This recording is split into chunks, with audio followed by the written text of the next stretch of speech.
time to Andrew, and thank you so much for coming today and extending your stay here in Longview after the oral. Thank you.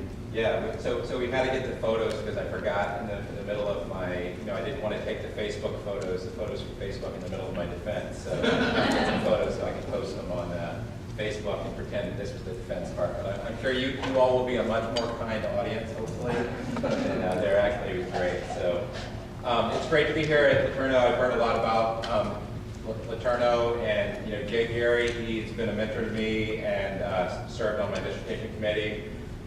Just a little background myself. I'm third generation, both minister and teacher. So my parents and grandparents were both ministers and teachers. So I have a passion for education and ministry. I did my undergraduate at university. It was called Missouri Rolla, now it's Missouri Science and Technology, but has a campus that reminds me a lot of this campus here. And then I did graduate school and studied computer science at MIT. And while I was there, co-founded a research group called the Internet Telephony Consortium with one of the fathers of the Internet, David Clark. And so it's really, this is the first time I've been on a Christian tech campus, so it's great to be at what many people would call LeTeourneau, the Christian MIT, so it's great to be here. So I want to start by telling a story. Whenever I was in college, like many people here, I went on a missions trip for the summer, and this is in 1993, to South Africa. So you can see me, I'm this guy right there, a lot younger, had a little bit more hair. And I went there to work with street children. And it was apartheid was still being dismantled. Nelson Mandela had just been freed from jail, but he hadn't become president. And so it was kind of a crazy time in South Africa. But they were dealing with a lot of problems of urbanization. And at any given time in Cape Town, there's about 10,000 street children on the street. And the street children phenomenon, for those of you who haven't been to developing countries, is kind of something we don't really have in the U.S., where children, age 2 to whatever, basically being raised entirely on the street. And so I was at a shelter for street children, and so you can see here all the street children, a couple of them were the co-workers. And while I was there, the thing that got me is I knew that at any given time, there's about 10,000 kids on the street, but there's only enough room in the shelters for 100. So, basically 1%. And I came back about 12 years later to visit, and I said, how are those kids doing? And I actually met with John, the guy there, and he said, they're all dead. They all died of violent deaths. And this is only 12 years later. All the kids were dead. And I thought about that, and I just thought, is this as good as we can do? Where, there's something to, charity and the Mother Teresa model where you're helping people as they die, but I think there's something else that you can do. So I talked with the guy who was this guy's boss. His name was Lorenzo David, and he said, well, after you left, we changed our strategy from being focused on charity to being focused on changing systems. He said, since that time, we've taken 9,000 kids off the street. So they're never even, they're in homes, and they're never even on the street. So we've essentially eliminated 90% of the problem before it ever even happens. Rather than just trying to put them in charity, they said, how do we change the system? And I think that picture really became a central image in my life. And I know that Andy Krause was here a few weeks ago, and I imagine a lot of you heard his talk about, we shouldn't be copiers of the culture, we shouldn't be critics of the culture, we should be culture makers, and that's how you change the world. I think there's a tech equivalent of that, and I think that is to be system makers. It's easy to criticize the systems, it's easy to say what's wrong with technology, but it's hard to build a better system that is actually going to address the poverty and the problems in the world. And that's a lot of what my life has been about. So just to tell you a little bit about Tech Mission. So after I was at MIT, co-founded this research group, I tried to join a couple, it was the .com era, so I tried to do a couple .com startups, have many stories of the fish that got away. But I realized that my heart was really for the poor, and started Tech Mission with the values of Jesus, justice, and technology, and decided to try to build systems to help the poor. So in what we've done in the past 10 years, we've recruited over 75,000 volunteers through a website called ChristianVolunteering.org. And we had a technology programmer, and she did that. And she never saw the people up front, but she got 75,000 volunteers to serve. And then we ran an Americorps program. Many of you are familiar with Americorps. It's kind of like the domestic version of the Peace Corps. We placed 539 Americorps members, and more recently we left government funding once it turned hostile to faith-based groups. We're doing something equivalent called City Vision Interns, and we served 22,000 youth. We served about 10 million people through our websites, had the third most visited website among Christians serving the poor, and now we have an online college, and that's a focus of what we're trying to do. And part of the power of technology is, you hear about these companies that, what was it, that Facebook bought that company, was it WeChat, or I'm trying to remember what it was called, for like, I don't know, $20 billion, and they only had 40 engineers. So they each, if they split it up evenly, they would have each got $500 million for, less than a year's worth of work. That's a pretty good deal, right? And only with technology can you have that impact. There's ways that you can have that social impact. So we haven't gotten quite to that level, but just a few of us over a 10-year period were able to get $75 million of resources to the poor. As they mentioned, I just shared my dissertation defense, and I want to share a little bit. The topic is focused on disruptive innovation in Christian higher education in the poor. And we're in the middle of a transition, and Alvin Toffler in the Third Wave, he talks about the transition from the agricultural age to the industrial age to the information age.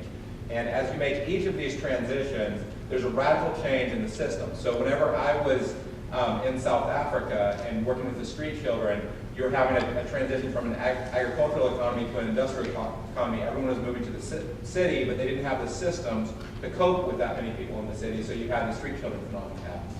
So, but what happens in an economy, as the economy develops, it starts off where most of the employment, so this is showing, employment, percentage of employment, most of the employment's in agriculture, then a much higher percentage happens in industry, and then ultimately it ends up in services. So the big issue that's affected cities, a lot of people will say, the reason why our cities are going downhill was white flight, or they like to blame it on people. But the biggest reason why our cities have gone down is because the jobs are gone. So this graph here shows the percentage of the United States working population that is employed in manufacturing jobs. So you can see at its peak, this is obviously, in the war, but it was close to 40% of the country. And then, this is not what you want to see if you're trying to grow your business, a downward curve like that. And it's gone down to less than 10%. And part of the reason why that's so significant, there's a Harvard economist, or I think he's a sociologist, William Julius Wilson, who did a book called, let's see, what was it? I can't remember the name of the book, but basically what he talked, it's When Work Disappears is what it was. And he said that in urban communities, manufacturing jobs provided about half the jobs to urban men. So all of a sudden, you have the decay of inner cities, and people will blame the decay on, oh, well, they're not married.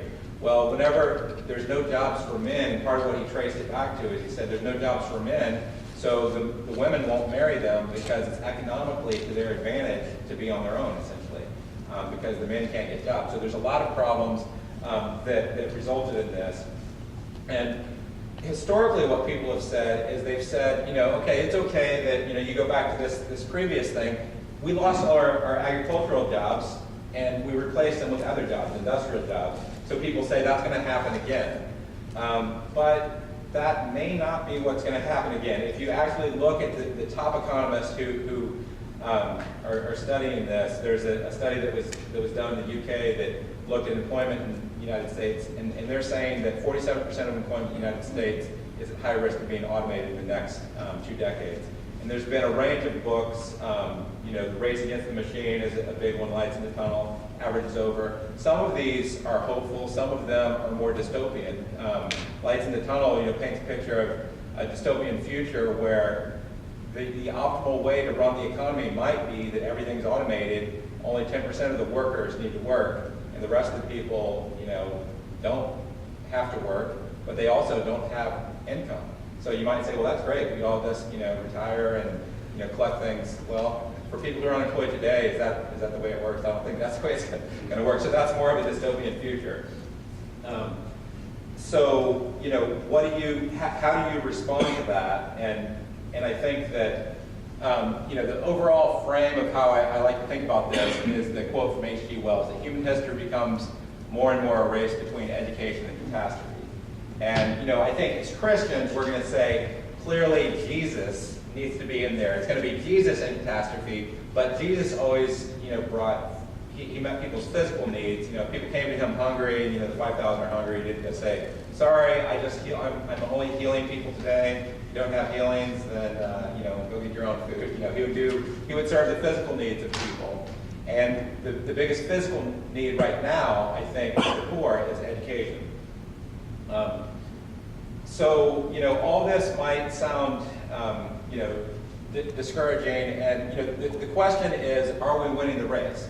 So if you look actually at the data, it depends on who you ask. So what this chart here is, it shows educational or degree attainment by income quartile. So the top 25% is this line here, and it started off at 40%, and it went up to close to 79%. And then the next quartile, so the richest half would basically be these two groups, went up also. So if you ask them, this is almost 39-point growth, 19-point growth. Essentially, that group was winning the race with automation over that period. But if you go down to this group, this is more on the catastrophe side, and you can see that there's only 4.1% point growth and 4.5 point growth. And the problem is they just lost all their jobs. They're the people who had all those jobs, the manufacturing jobs. It was unskilled jobs. So that obviously is a problem. So if you look at why is this different, up to 1980, and there's economists, there's a group of Harvard economists, and they looked at how quickly are we losing jobs, how quickly are we educating people getting college degrees. And they said that from 1900 to 1980, we were actually winning the race with technology. We're educating people, getting more college degrees than we were losing jobs. But from 1980 until now, we've been losing jobs a lot faster, because the growth of people who are college educated was growing at about 4% a year all the way through 1980. And then it dropped down to something like 2.2% a year. And while it may not seem that big a difference to lose 1.8 points, but that's the difference between the U.S. economy and, say, Japan's economy, or the U.S. economy and, say, European economy. So whenever you grow, once that gets compounded, it makes a big difference. So there's been a lot of talk in the United States about the big gap between the rich and the poor, and what these economists have said is about 7% of that gap could be attributed just to the fact that the education slowed down. If we didn't slow down the education, then there wouldn't be that gap. So there's a group out there called the Lumina Foundation, and I think they actually gave a grant to LeTeourneau, right? Workshop. So a workshop. And what they've said is, how do we change this? This is the current trajectory. So if we keep on our current trajectory, this is where we're going to be in 2025. We'll be at 49% of the country. But the problem is we're losing a lot of jobs. So how do we win the race to automation? And basically they said if we can get to 60% by 2025, then we'll be winning the race with automation. If we don't, there's going to be growing unemployment. So if you talk about people call it the Great Recession right now. And that's kind of a fun word. It makes it sound not quite as bad. But the reality is that the recovery in the economy has only happened in the top 10%. The bottom 90% is still in what, if you put that group in its own category, it would still be in the Great Depression. And that part of the economy hasn't recovered. So the question is, we need all this extra education.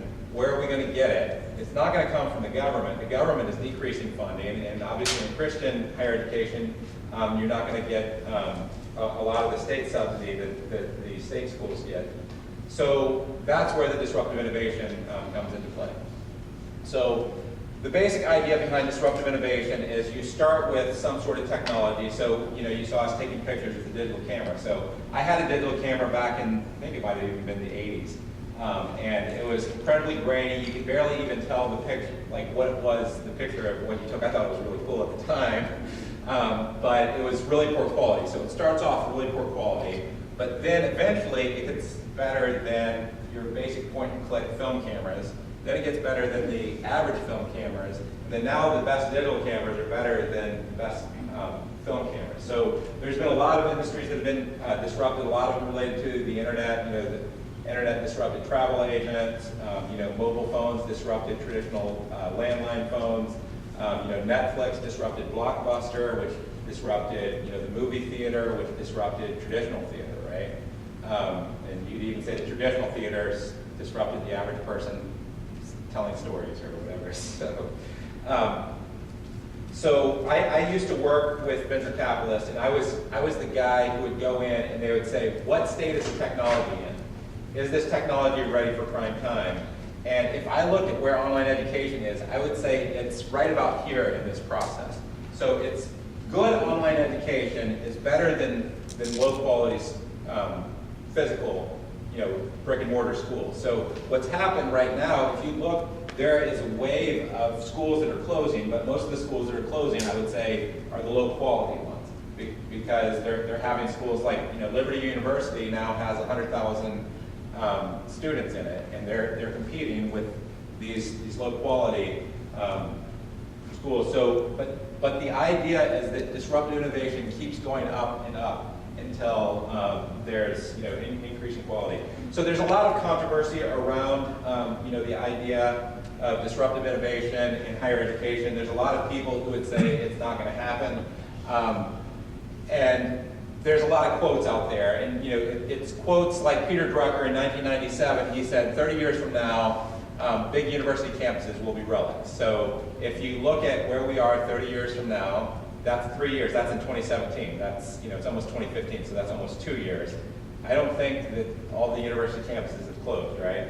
So it's quotes like this that have caused a lot of people to kind of frown upon the idea of disruptive innovation. But having said that, Peter Drucker is probably the top management guru of the 20th century. Clayton Christensen probably is the most quoted management guru of the 21st century. And he just said in 2013, in 15 years, half of U.S. universities may be in bankruptcy. I think both of them are overshooting it. I think that the quote to use is this quote from Roy Amara, and he has something called Amara's Law. If you're in the tech field, this is an important one to know. People tend to overestimate the effect of the technology in the short run and underestimate the effect of the technology in the long run. So I co-founded the Internet Telephony Consortium. I worked with all of these startup companies and all the traditional carriers. I helped design Sprint's first voice over IP product. And about 8 years into that, everyone said, look, it didn't change the world.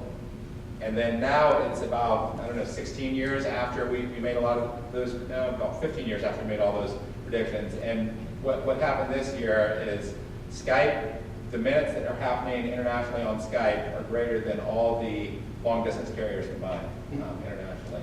They have decided they're going to shut down the traditional phone system network by like 2018.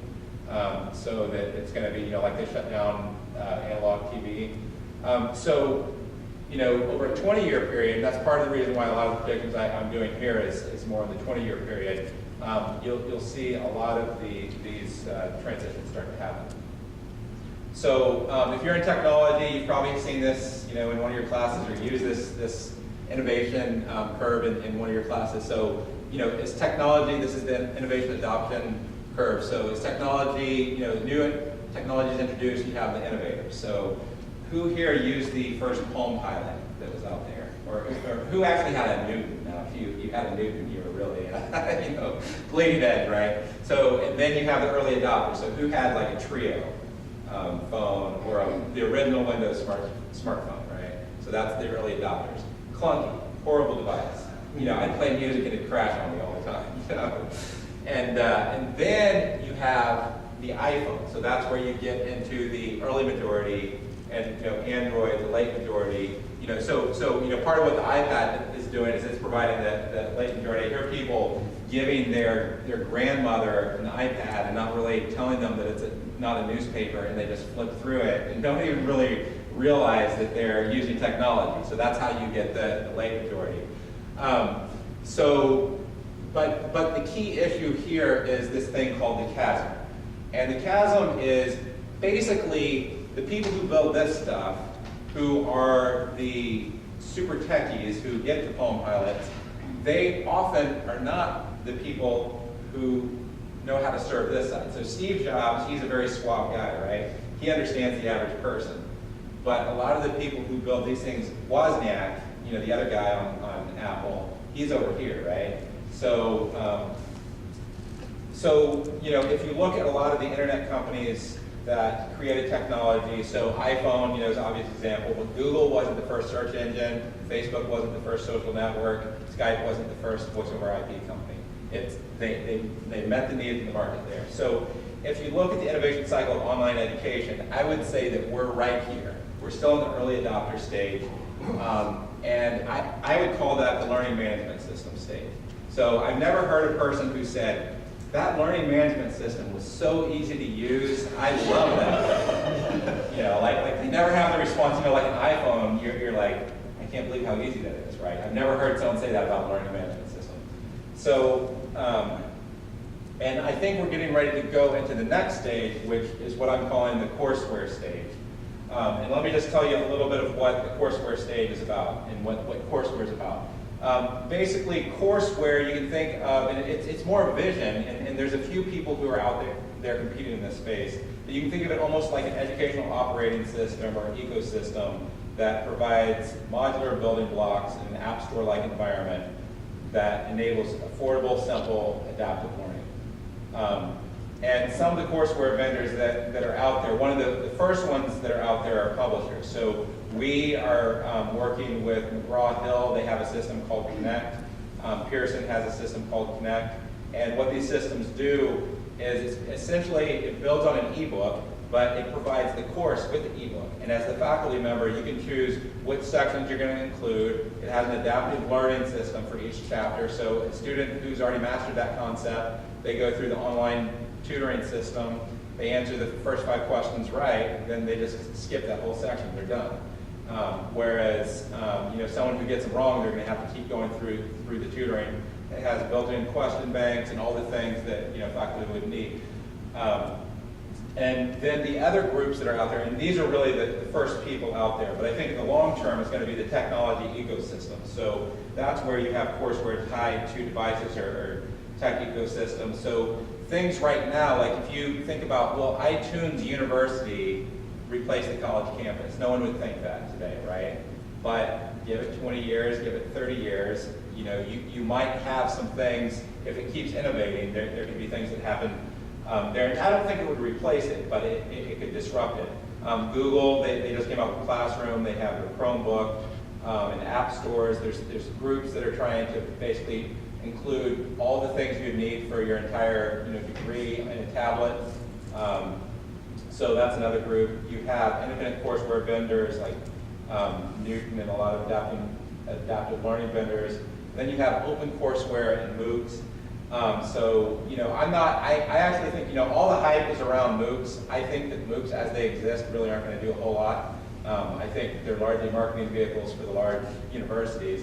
But MOOCs, once they grow up and become open and get competency-based things, and they're not just marketing vehicles, that type of concept, the idea of Google having 1 billion students and offering something like a degree, that's something to think about, and that's where I say would be growing up. So, or Khan Academy and edX and a lot of these groups that are out there. And then there's other groups that are trying to be next generation LMSs, like Canvas is trying to be very simple. I'm still not that hopeful that they're going to cross the chasm, because I don't think the key part of courseware, and it was the key thing that came with the phone, was what made the iPhone so significant was the App Store.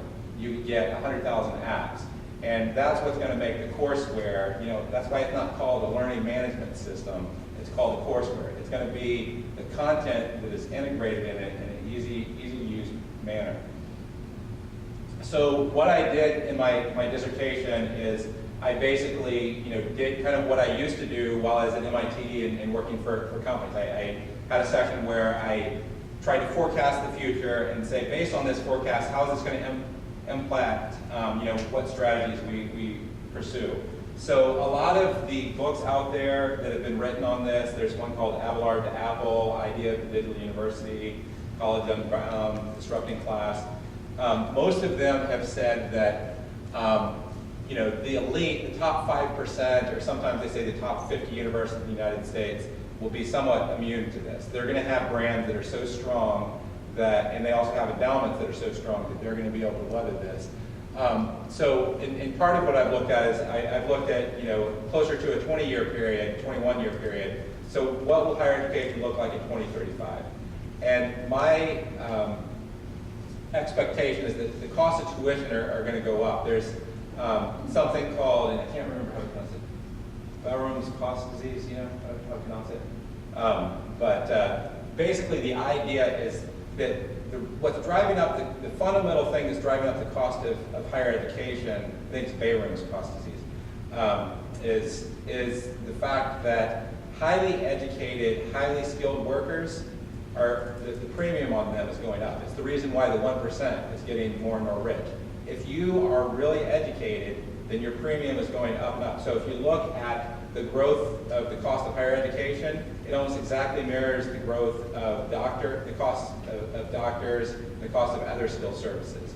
So the highest skilled engineers, it's also happening in. But the cost is going to keep going up to where I think by 2035, it's going to cost, in today's dollars, it would cost $400,000 to go to one of these schools like Harvard. So for parents who are freaking out now, So if you're just getting ready to have a kid, you better have started saving about 10 years ago so you can afford to pay with their tuition, right? So, but the analogy, the market analogy there is the New York Times, The Economist, they were able to survive, whereas a lot of the other news agencies didn't. So then the next tier, and this is where a lot of the disruption is going to happen, it's the high quality, moderate cost. Clayton Christensen, this is where his quote said he thought that 50% will be in bankruptcy, and tuition will be at $50,000 to $100,000. There, the analogy is physical retail and cable TV. And if you look at Amazon.com, and a lot of people, and you look at the retail sector has been brutalized. Over the past 20 years, a lot of companies have closed down. Radio Shack. I'm a nerd, so I love Radio Shack. It's about ready to die. So I'm sad. I'm sad that Circuit City died. But it's brutal. But it doesn't mean that people aren't going to go to physical stores anymore. It just means that there's a gradual trend. Something like 7 or 9% of retail is going online. But it just makes it a lot more competitive for everyone else. So I think in the long term, it's going to be like, people will still want retail, but it's just going to be a lot more brutal. There's going to need to be things like consolidation happening. Cable TV is the other example where, what's cable TV's response to Netflix? Well, their response to Netflix is to provide you video on demand like Netflix, so they're competing, offering similar service, and then they double your cable bill. So I'm essentially saying that's what's going to happen in higher education, is they're going to have amazing adaptive learning systems that make it in competency-based systems. So you come in, if you already know the first 2 years of school, then you're just going to be able to test out of the first 2 years of your school. If you know half of the class, you'll be able to test out. Whenever you work through a class, it's going to be adaptive.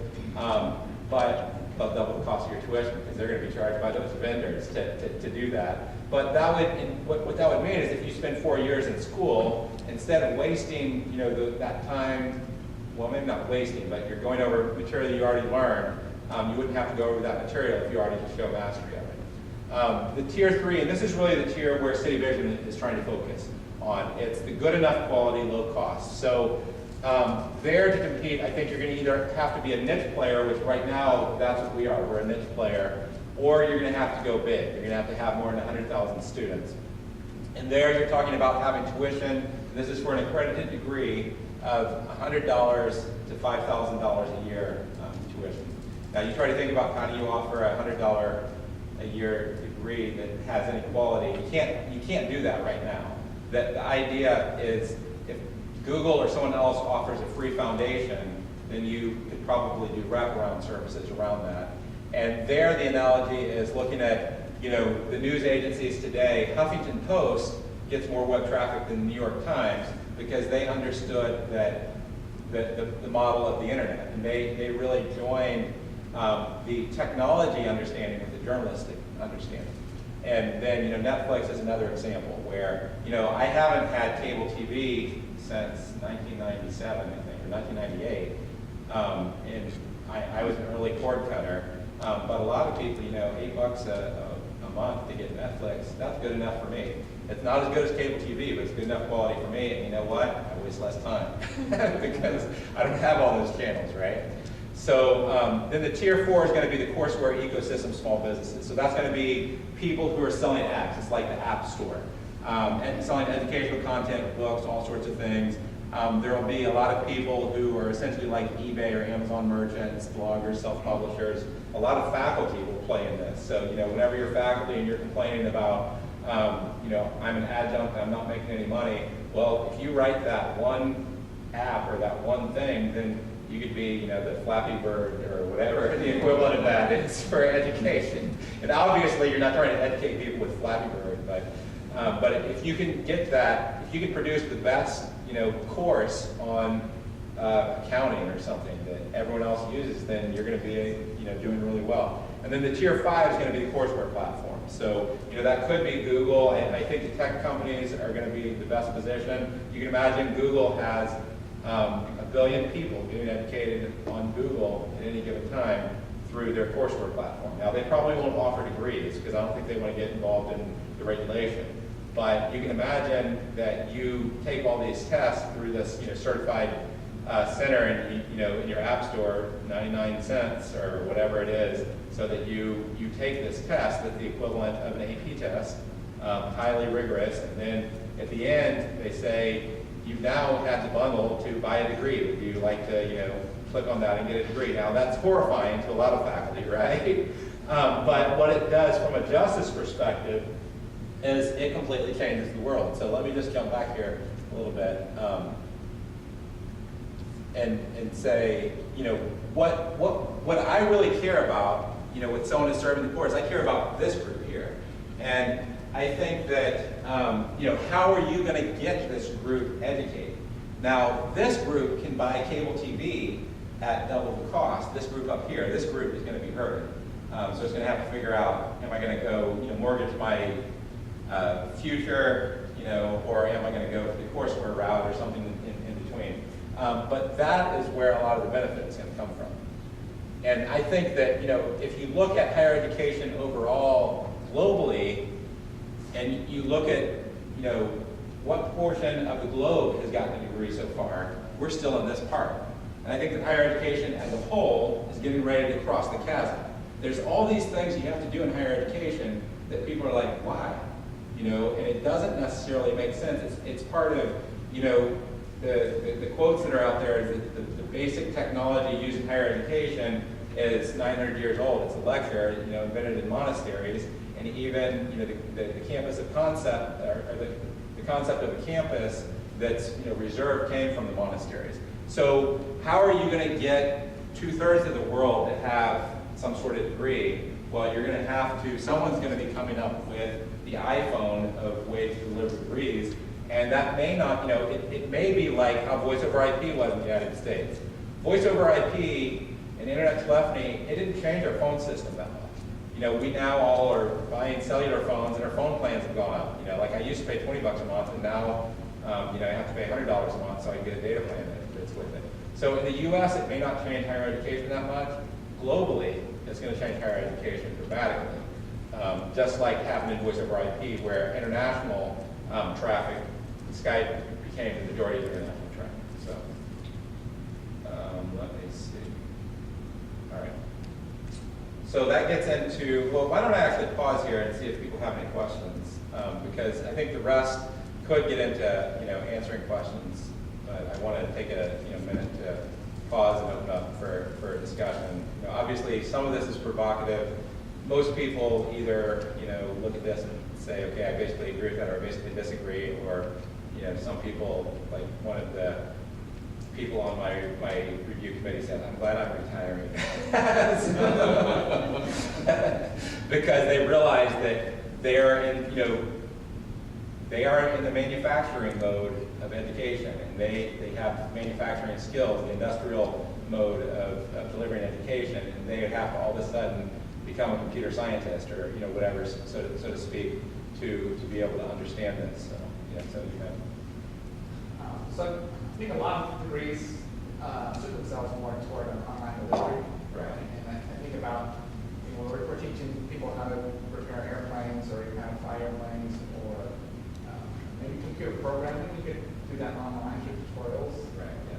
But something like the hands-on, you need to turn wrenches. Do you see that becoming somehow doable? Or? Yeah, I think what's going to happen, so, right now people talk about blended, and they talk about, you go someplace to do the blended, right?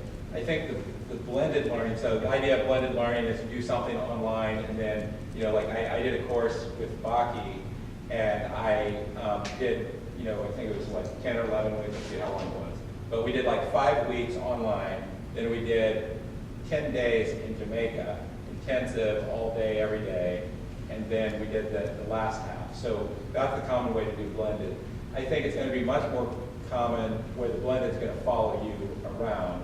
So, you do a residency somewhere where you're learning, or, instead of having the idea of you go off and you do a co-op, you do your co-op and you're taking one course while you're doing your co-op. And your course is trying to help you while you're learning in that co-op. And you might even have an alignment from the employer on what skills they're wanting you to be trained in. So the employer is saying, I want this person to know these specific skills, and you're learning those skills while you're there, so you're able to apply them. So I think that, so part of it is limiting what is online.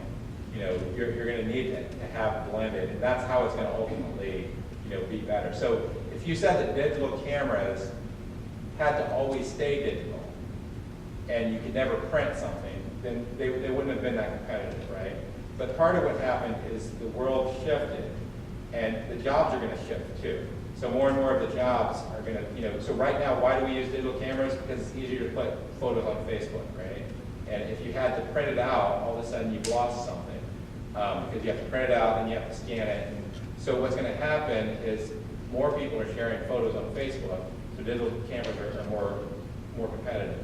You're going to have more jobs that are going to be in fields that are going to be more suitable for, you're going to be manipulating information and things along those lines. So the jobs that are going to be created are going to be like that. And obvious, like, I wouldn't want a doctor that only learned online and never did a residency, or, someone who's, building the space shuttle, or, whatever, something that's mission critical engineering. You need to get that, hands-on experience. But I think this will be a way that it's going to be more just-in-time type learning, where you go to a job, and it could be that the feedback is this job says, instead of saying here's the degree program, what your degree program is might be dependent on what people you do your co-ops with.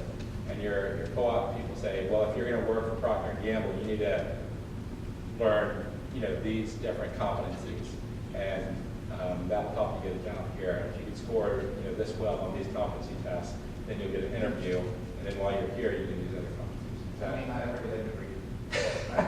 A degree may not be necessary.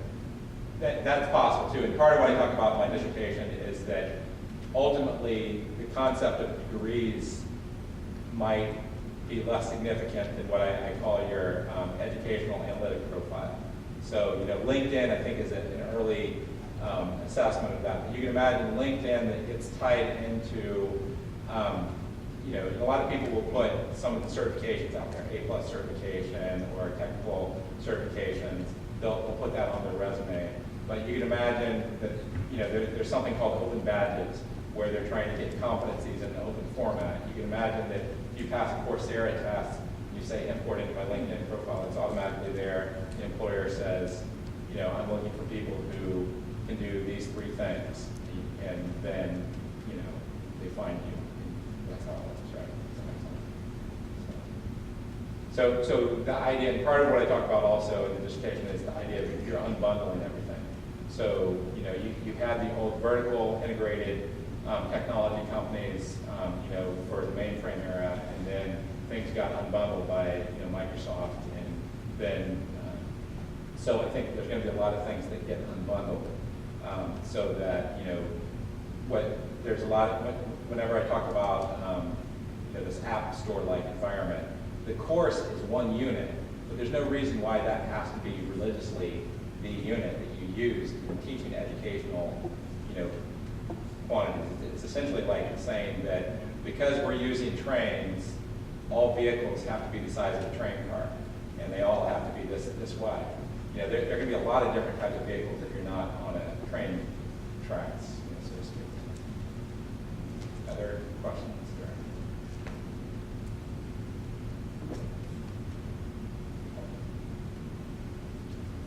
Okay, I'll keep going into the next section. So, a lot of people, so I talked about this tier 2, so that's the high quality, or the high cost, I forget where it is. So, what are some of the lessons that you can learn from? I use a lot of analogies, and part of what I do in my dissertation is look at a lot of case studies. So, retail is getting pounded right now, but that doesn't mean there's no retail stores. How many of you have been to a mall? How many of you have gone into the big box stores? But a lot of the same principles are applying. The fact that you can go online, all of a sudden it used to be that most of the competition happened regionally, and there wasn't as much national or international. So what's happening is the economies of scale are going to get more important. Having operational effectiveness. Why did Target all of a sudden grow? Target, I think, came out after Amazon.com existed, right? But it started to dominate retail. So that doesn't mean someone can't come and grow in retail. You just have to have operational effectiveness and scale. The other example I used was the theater movies, Blockbuster, Netflix, and cable TV. Cable TV is offering the both-and product. I think that one part of that, and this is, the analogy, like some of the early leaders in online education that have come from traditional higher education, and I won't name them right now, but what they've been doing is, in one case, they got $1 billion because the cost of online education, this is kind of a little bit of a secret, but the marginal cost of online education is, for a lot of students, it's less than 1,000 or 2,000, depending on what degree you're in and how much effort they put into it. It's very small. So if your school actually had 100,000 students, what I'm getting at, in an online environment, and they scaled up, then the cost to add one more student would be really small. So that's why some of these schools are getting billions of dollars. But what they're doing right now with the billions of dollars is they're investing in making buildings. And to me, that makes as much sense as Blockbuster saying, hey, we're doing really good competing with Netflix, so what we're going to do is we're going to double the number of stores we have.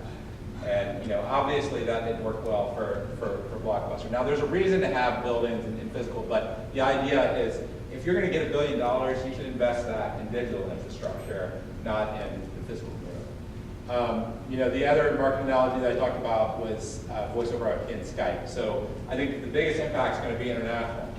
There's going to be 1 billion new degrees. That's going to change the whole world. Part of what we talked about in my dissertation, defense, was, at the end of the 21st century, there's going to be probably more than 2 billion Christians in the global South that have degrees. And the Western world, they're going to be the people running the world at that point. And the Western world really is going to be this kind of small player. And what will be nice is if you have 2 billion Christians that are kind of dominating the global culture. Other things, journalism, in the news. If you look at what New York Times is doing, and there's a big controversy that came out because they had this private, strategy document that was leaked out of the New York Times. Basically what they're saying they're going to do is they're going to be more like Huffington Post in their strategy. So they have to become more like Tier 3 while retaining their strengths. Now, if New York Times became Huffington Post, it would be sad, right? Because they're doing it, they've broken all these stories that made a big difference.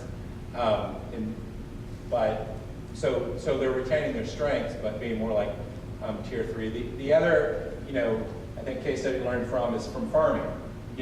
Whenever industrialization happened, the farmers that survived, how did they survive? Well, one, they innovated. They didn't over-innovate, and they didn't under-innovate.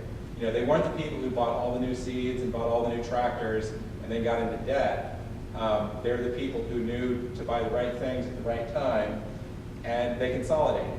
So, right now, everyone complains about factory farms or whatever, but those are the ones that survive. It's a large scale. You just can't afford to have a farm if you only had, 40 acres, because the equipment it takes to run that 40 acres costs more than what you can afford. And I think the last analogy that I would use is the Christian response to radio and the Christian response to Hollywood. So we have a master's program, and I teach a course on history of technology in the church. And how Christians responded to radio in Hollywood was dramatically different. There's a lot of reasons for that. But Christians, like if you think about radio, does radio have a conservative bias or does it have a liberal bias? I think it has a pretty strong conservative bias. I don't think that that's by chance. I think it's because Christians participated. It also has a Christian bias. There is a disproportionate, out of all media forms, Christians have the highest representation on radio out of any medium form. And if you look at it, Christians, I think it might have even been the first radio station, or one of the first. It was actually done by a Westinghouse engineer, and he got some radio equipment that he had invented at Westinghouse, and he put it in his church. And they gave the first broadcast. So Christians have been the pioneer in radio. Now you contrast that to Hollywood, where Hollywood, at least for the 20th century, most of the response of Christians to Hollywood was basically to say they're all going to hell and they're leading us to hell. I mean, that's why Andy Crouch said we should be culture makers, not culture critics. So, they basically advocated. So I think what we need to do is we need to build culture and systems to outcompete rather than to just withdraw and judge. So part of what happened also in radio was the early days of Christian radio. It was actually all subsidized by the government, and it was all in the mainline denominations, and it was essentially like the Chinese church you hear about, where the official Chinese church or even the European church, it's the acceptable. You can have an acceptable message because you're funded by the government. But the evangelicals actually they didn't receive any of the government funding because what they're saying wasn't the official government message, and they never got government funding. So what happened is in the 1960s, the government decided it wasn't going to fund radio stations anymore, and the evangelicals understood how to compete in a private market. All of a sudden, all the mainline denominations disappeared off the radio overnight. So I believe that might happen in higher education, where there's all these higher education institutions that have survived because they've been propped up by the government. So there's a chance that this could be an opportunity for Christian higher education to play a much more significant role. So any questions on any of that? Or comments? Man, you guys are nothing like my dissertation defense committee. You guys can come in and ask some provocative questions. All right. So, so advice for Tier 2 schools. One is, so Clayton Christensen, the guy who I referred to, he's kind of the main guru in this area. There's a book called The Innovator Solution. He's written a whole bunch of books, so I just say read all of his books. But The Innovation Solution really is the one where if you are in a traditional industry and you're about to be disrupted, what do you do? And what strategy do you take? The strategy that we use internally at City Vision is something called the Lean Startup. And if you're in technology, learning lean methods is going to be a good approach. For people who are in computer science, there's a big shift from what's called waterfall project design, where you essentially get the specs exactly right and you build it like you're building the Apollo project.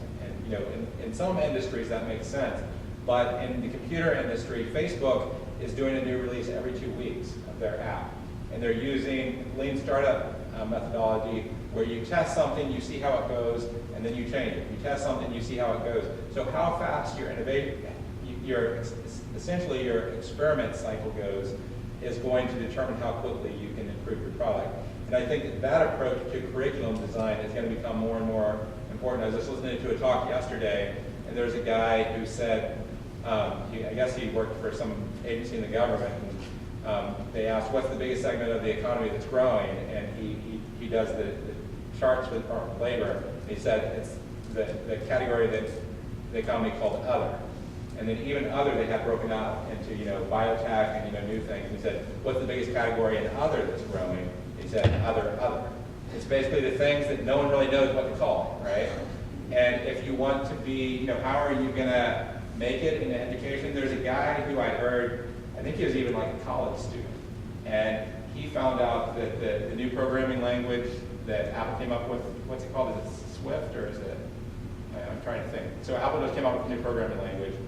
He launched a course on Udacity, and before it came out, and he spent basically like 100 hours cramming on the books as soon as the books became available, and then he taught this course. He made $100,000 a month after that on his course. So that is using lean startup methodology, right? Now this kid, he can leave college and just do whatever he wants, right? So, that, that's the educating the other category. That's where the growth happens. Establishing online marketing is a core competency. It's a field that's called growth hacking. For those of you who are engineers, and engineers have never really liked marketers, because marketers always come up with a nifty idea that basically ruins your product, right? But what's happening is that marketing is being taken over by the nerds, essentially what's happening. So Nate Silverman, the guy who predicted all 50 states, he's now a celebrity, gets to go on, the Tonight Show and all these other things, and he did it because he was a nerd. He had a bunch of Excel spreadsheets where he could do this. The movie Moneyball, where they said, it used to be intuition was the best way to pick baseball players, until this guy came up and he said, no, I can do models on how to pick baseball players, and then they beat everyone else. And now everyone is using the Moneyball philosophy, and they're using analytics. So the idea is that nerds are going to control, marketing. So Google, what they did is they did experiments on, I think they have something called 4,000 shades of blue. So they tried 4,000 different shades of blue on their website, on the ads, and they could tell the difference in click-through rate until they found the optimal shade of blue to maximize the click-through rate. And whenever you're having 1 billion searches a day, it's easy to do that. You can just run through those type of things. So that's the future of marketing. Now that sounds kind of crazy, right? But for them, that 0.01% increase by using a different shade of blue amounts to tens of millions of dollars every year, right? So if you can learn how to design, so that's what online marketing is about. So, one of the books, Apple Art to Apple, says, if you're in the middle tier, figure out how to cut costs by 50%.